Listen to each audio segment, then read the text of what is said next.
কাপাসিয়ার ইকুরিয়া চরপাড়ার এই সড়ক দিয়েই প্রতিদিন যাতায়াত করে হাজারো মানুষ। শিক্ষার্থী, কর্মজীবী, রোগবাহী যান সবকিছুর নির্ভরতা এই একমাত্র সড়কের উপর। কিন্তু সপ্তাহে একদিন বসা বাঁশের বাজার ঘিরে পুরো এলাকায় যেন পরিণত হচ্ছে এক ভয়ঙ্কর মৃত্যুফাঁদে।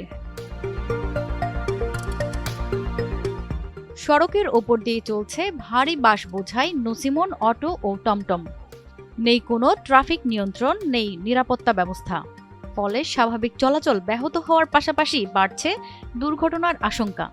সবচেয়ে বেশি ঝুঁকিতে পড়ছে স্কুলগামী শিশুরা। বাঁশের বাজারটা হওয়াতে যেহেতু ৩-৪টা স্কুল বাচ্চারা এই বাঁশের এই রাস্তাটা পার হয়ে স্কুলে যায়, রাস্তাতে যখন বাসের গাড়িগুলো যায় তো দেখা যাচ্ছে যে বাচ্চাদের স্কুলে যাওয়া বা আসার সময়টা অনেকটা অনিরাপদ, ভয়ঙ্কর অবস্থার পরিস্থিতির মুখোমুখি হতে হয় ছোট বাচ্চাদের। স্কুল টাইমে এইভাবে তারা বাস পরিবহন করে, এই টমটমের কোনো বিশেষ নিরাপত্তা নাই, ওদের ব্রেক সিস্টেম ভালো না, যে কোনো মুহূর্তে উল্টে গিয়ে বড় ধরনের দুর্ঘটনা ঘটে। ছাত্রছাত্রীরা একটা অ্যাক্সিডেন্টের বড় রকমের একটা ঝুঁকির সম্মুখীন হয়। বাস তো এইগুলি যে গাড়িটা নিয়ে আসে এইগুলি তো হইলো কোনো থাকে না, ওই ব্রেক করার তাৎক্ষণিকভাবে তাদের ব্যবস্থা নাই। বাঁশের বাজারের কারণে লোকাল অটো টমটমগুলো দিয়ে বাঁশ আনা নেওয়া করা হয়, যে কারণে বাচ্চারা স্কুলে যাওয়া আসার পথে ঝুঁকিতে পড়ে। এর আগে 2 জন মারা গেছেন বাঁশের গাড়ির অ্যাক্সিডেন্টে। ইকুরিয়া উচ্চ বিদ্যালয় স্টুডেন্ট, ইকুরিয়া সরকারি প্রাথমিক বিদ্যালয়, তারপরে ইকুরিয়া সানরাইজ কিন্ডারগার্টেন, এদিকে হিজুলিয়া স্কুল, ওইদিকে আবার করিহাতা, সব স্কুলের শিক্ষার্থীরা এই রাস্তা দিয়ে চলাচল করে। বিগত দিনও 2 জন লোক আমাদের ইকুরিয়া পূর্বপাড়া মারা গেছিল বাসের গাড়ি অ্যাক্সিডেন্টে। স্থানীয়দের অভিযোগ, বাস বহনকারী যানগুলো কোনো নিয়ম না মেনেই চলাচল করে, যে কোনো মুহূর্তে বড় দুর্ঘটনা ঘটতে পারে। এই আতঙ্ক নিয়েই প্রতিদিন রাস্তায় নামছেন তারা। বাসের গাড়িগুলি আসে, এরা খুব রিস্কপূর্ণভাবে আসে এবং আমার বাড়ির লোকে আমি রাস্তাতে প্রায়ই থাকি এবং খুব ঝুঁকিপূর্ণভাবে আমরা রাস্তাতে নামিয়ে দৌড় যারা এটা খুব ঝুঁকিপূর্ণ গাড়ি। সচেতন ভাবে যদি চালায় বা একটু যদি কন্ট্রোল করা যায়, বাসের বাজারটা কিভাবে কন্ট্রোল করবেন। আরো গুরুতর অভিযোগ, এই বাজারটি সরকারি জায়গায় নয়, তবুও দীর্ঘদিন ধরে চলছে অবাধে। আদায় করা হচ্ছে টাকা, কিন্তু দেওয়া হচ্ছে না কোনো রসিদ।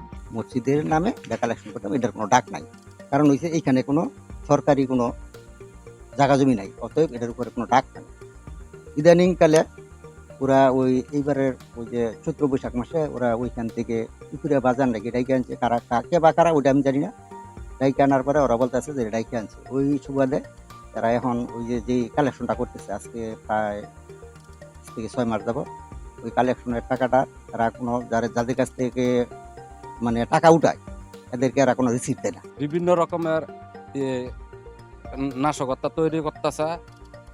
এরপরে আপনার মসজিদ আছে না, মসজিদের একটু সমস্যা হয়, মুড়টার মধ্যে দেখা গেছে মুড় ঘুরাইতে গেলে দোকানপাট সমস্যা হয়। স্থানীয় ব্যবসায়ীরাও বলছেন, দ্রুত নিয়ন্ত্রণ না এলে পরিস্থিতি আরো ভয়াবহ হতে পারে। বাঁশের বাজারটা আসলে এটা বন্ধ করে দিত, যেমন ইট খোলা আছে, ইট খোলা আর হলো বাঁশের বাজার, এই দুইটাই কিন্তু আমগো রাস্তাটা একবার নষ্ট করে দিচ্ছে। তবে সব অভিযোগ অস্বীকার করেছেন বাঁশ বাজারের ইজারাদার।